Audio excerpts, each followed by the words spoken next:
Hey, welcome to another Fingernail Fixer video. I have requests for a video on tipping, and I'm gonna try and make this as non-brand specific as I can so that you can use the information regardless of what tips you use. The first thing we're gonna do is look at the finger, and we're gonna look at the barrel C-curve. And looking at the shape that the nail naturally has on the C-curve is important when you're fitting a tip, because if you put too flat on a tip on a curved nail, the sides are going to be trying to come up. And if you put too curved of a tip on a flat nail, the center is going to be trying to come up, and both are painful. It's why the nails would throb for a couple of days after the appointment. So we want to make sure that we fit that C-curve. I've chosen a tip that has a similar C-curve to the natural nail. And the next thing we want to find after we've found a fit to the C-curve is a fit from side to side. You want to be able to pull the sidewalls back, actually pull the lateral folds back, and snug right into the sidewall on both sides. Once I have that fit, I'm ready to start pre-tailoring the tip. The tip does not need to come into contact with the nail any more than 1/3. I like to actually take it down less than that so that I have less work to do when blending. In order to take the tip down, you want to turn it sideways so that the curve is facing you. And you can use a 100 grit file, and I'm going to take it at about a 45-degree angle, filing against the curve. And you would normally want to go very quickly. I've slowed it down a little bit to make it easier for you to see.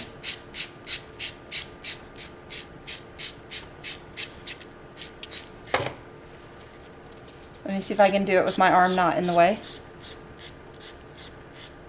Once you have it taken down a little bit, you can drag your file back at exactly the same angle to remove that inside, which just makes less well to the tip so that you have less blending to do. The next thing I'm going to do is actually thin the tip down a little bit by bringing the file down the tip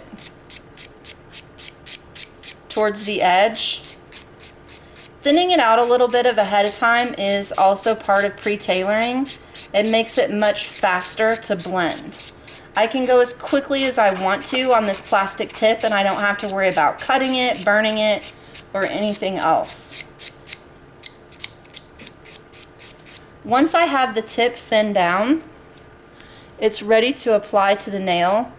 And as you can see, it already looks quite a bit blended, even though I haven't applied it yet.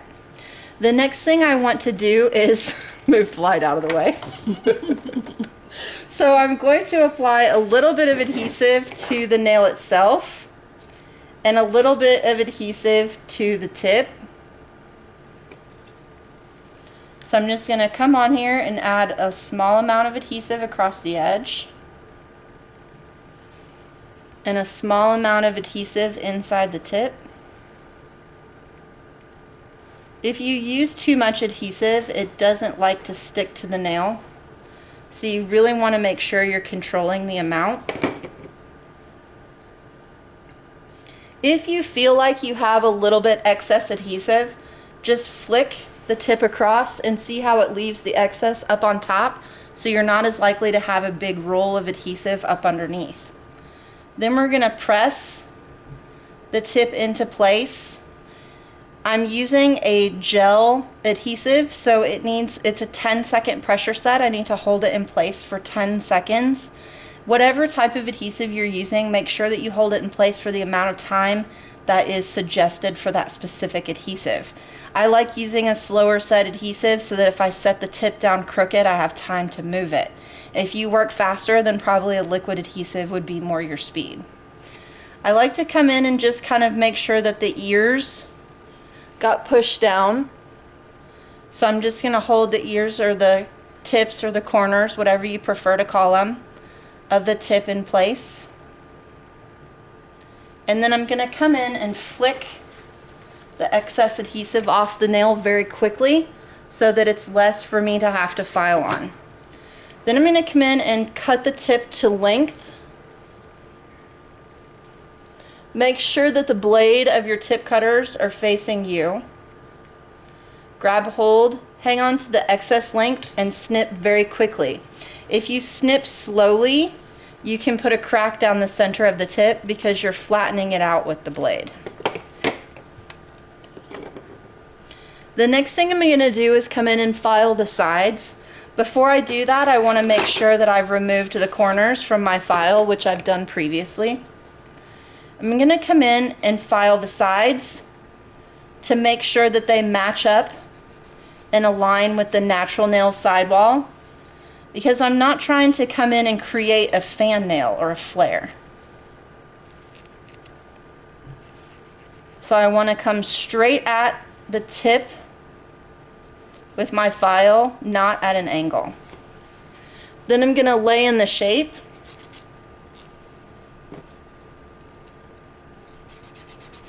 We're just going to do a simple squoval for time's sake.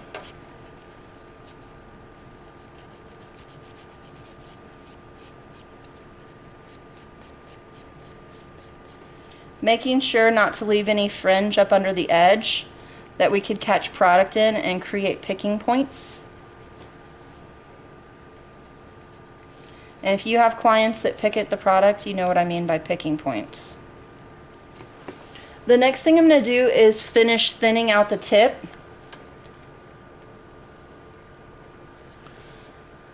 So I'm going to start off with 100 grit, and I'm tapering towards where the tip meets the nail, but making sure that I'm not actually filing on the natural nail.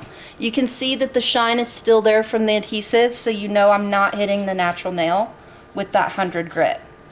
I'm just thinning the tip out a little more to make it easier to blend. There's no strength in this piece of plastic. Your strength comes from your product, so we want to get as rid of much of the tip as we can. Then I'm going to switch to my 180, and I'm going to start getting closer to the natural nail, but I'm still making sure that I'm not hitting the natural nail. And if you look, if I dust this off, you can see there still isn't any scratch marks in the shine where the adhesive is, so I'm still not hitting the natural nail. And again, I'm filing towards where the tip meets the nail, not on top of it. Very similar to how you would file towards a lift.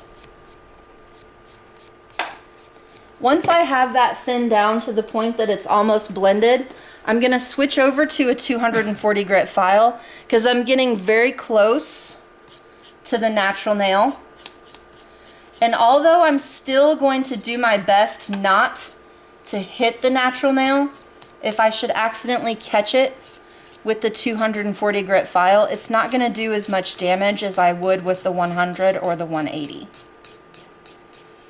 I'm still filing towards the line where the tip meets the nail, not on the nail itself.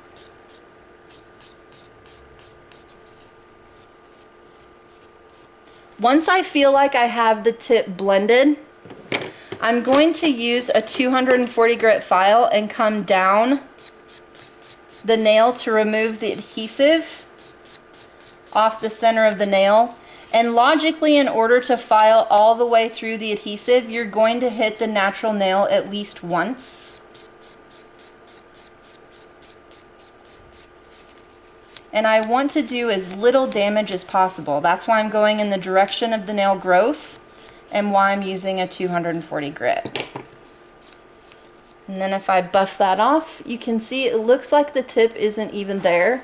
It just looks like she has extra length to her natural nail, which is the definition of enhancement, is to enhance the natural nail. Happy tipping!